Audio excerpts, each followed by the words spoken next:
السلام علیکم ورحمۃ اللہ وبرکاتہ۔ بسم اللہ الرحمن الرحیم۔ قال اللہ تبارک وتعالی فی قرآن المجید یا ایہا الذین آمنوا ان جاءکم فاسق بنبأ فتبینوا ان تصیبوا قوما بجہالۃ فتصبحوا علی ما فعلتم نادمین۔ میرے عزیز دوستوں اور بھائیوں، میں اللہ تبارک و تعالیٰ کی توفیق سے اس ویڈیو کے اندر ایک حنفی اندھے مقلد دیوبندی کی بات کا خلاصہ کرنے کی کوشش کروں گا، کیونکہ وہ اپنے ایک ویڈیو کے اندر اس نے کہا ہے کہ ہمارے زمانے میں جو یہ فرقہ اہل الحدیث جو حقیقت میں منکر حدیث ہیں، کیوں وہ حدیث جس سے امام ابو حنیفہ، ابو یوسف، محمد ظفر، مالک، شافعی، حنبل نے استدلال کیا، ان کے یہاں معتبر نہیں ہیں، تو قرون اولیٰ کے صحابہ کے منکر ہیں جو معمولات بن چکی ہے۔ میں اس کی ویڈیو میں پہلے آپ کو دکھاؤں گا، اس کے بعد میں ان کی سرجری کروں گا، سنیے۔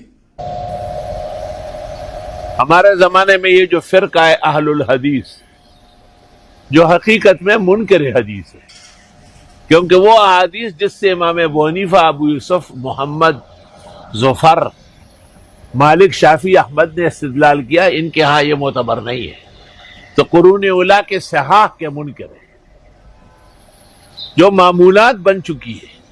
تو میرے عزیز دوستوں اور بھائیوں، آپ نے سنا،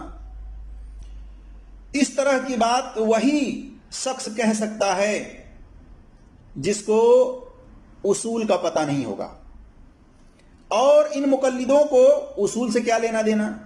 ان کے ہاں تو ان کے امام کا قول حجت ہوا کرتا ہے، دلیل ہوا کرتا ہے۔ تو اس طرح کی بات کرنے سے پہلے انہیں سب سے پہلے دلیل پیش کرنی چاہیے، کسی بھی مسئلے کو سامنے رکھنا چاہیے کہ یہ مسئلہ ہے جس پر امام ابو حنیفہ، ابو یوسف، محمد ظفر، مالک، شافعی، حنبل نے استدلال کیا ہے، اور اس مسئلے کے خلاف آج کے اہل الحدیثوں نے انکار کیا ہے اس حدیثوں کا جس پر انہوں نے استدلال کیا ہے۔ چاہیے تو یہ تھا کہ یہ دلیل پیش کرتے ان کی، لیکن انہوں نے دلیل نہیں پیش کیا، بلکہ انہوں نے بہتان بازی کی اور کہا کہ آج کے اہل الحدیث حقیقت میں یہ منکر الحدیث ہیں۔ بتائیے، الٹا چور کوتوال کو ڈانٹے، آپ نے سنا ہوگا وہ کہاوت، جبکہ آپ جب ان کے مساجدوں کے اندر جائیں گے، ان کے ساتھ جب نمازیں پڑھیں گے، تو آپ کو پتہ چلے گا کہ یہ خود اصل میں منکر الحدیث ہیں۔ عملاً جب آپ کو پتہ چلے گا ان کے عمل کے بارے میں، تو آپ خود جانیں گے کہ یہ خود جو ہے منکر الحدیث ہیں۔ رفع الدین، جو رکوع میں جاتے سمے، رکوع سے اٹھتے سمے، نماز کے اندر بخاری اور مسلم اور دیگر کتب حدیث سے ثابت ہے، یہ اس کے منکر ہیں۔ رفع الدین نہیں کرتے، کہتے ہیں کہ یہ منسوخ ہے، پہلے ہوتا تھا بعد میں ترک کر دیا گیا۔ جو صحابہ نبی صلی اللہ علیہ وسلم کے وفات کے بعد زندہ تھے، وہ صحابہ رفع الدین کر رہے ہیں۔ جو آپ صلی اللہ علیہ وسلم کے پاس 20 دن رات تک رہ کر کے دین سیکھے، وہ اس طریقے سے عمل کر رہے ہیں، نماز کے اندر رکوع میں جاتے سمے، رکوع سے اٹھتے سمے رفع الدین کر رہے ہیں، اور یہ آج کے مقلد حنفی حضرات کیا کہتے ہیں؟ یہ منسوخ ہو چکا ہے، تو ان صحیح حدیث کے خود منکر ہیں۔ اسی طرح سے آمین بالجہر ہے، آپ صلی اللہ علیہ وسلم نے امام کے آمین کہنے پر آمین کہنے کا حکم دیا کہ جب امام غیر المغضوب علیہم ولا الضالین پھر آمین کہے تو تم بھی آمین کہو، تو امام کو آمین کہنے کا حکم آپ صلی اللہ علیہ وسلم نے دیا۔ امام جب آمین کہے گا تبھی تو مقتدی سنے گا، تو آمین کہے گا، لیکن امام ہی نہیں کہتا، تو اس صحیح حدیث کے منکر یہ خود حنفی حضرات جو مقلدین ہیں، یہ خود اس صحیح حدیث کے منکر ہیں۔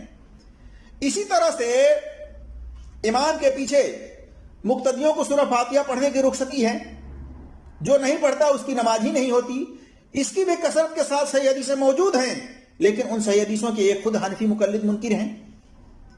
تو اس طرح سے صحیح حدیثیں کثرت کے ساتھ ہیں کئی مسئلے میں، لیکن اس کے یہ منکر ہیں، اور خود اہل الحدیث کو یہ منکر الحدیث قرار دیتے ہیں، جبکہ وہ صحیح حدیثوں کو اپنے گلے لگائے ہوئے ہیں، صحیح حدیثوں پہ وہ عمل کرتے ہیں، اور وہ اکثریت کے پیچھے نہیں بھاگتے، ان مقلدینوں کی طرح اکثریت کے پیچھے نہیں بھاگتے، بلکہ اصولی طور سے تحقیق کرتے ہیں اور دیکھتے ہیں کہ کس کی دلیل قوی ہے. جس کی دلیل قوی ہوتی ہے اس کی بات کو لیتے ہیں, جس کی دلیل قوی نہیں ہوتی اس کو ترک کر دیتے ہیں. اصولی طور سے دیکھتے ہیں, اور یہی منہج اصحاب الحدیث ہے اور یہی منہج محدثین ہے.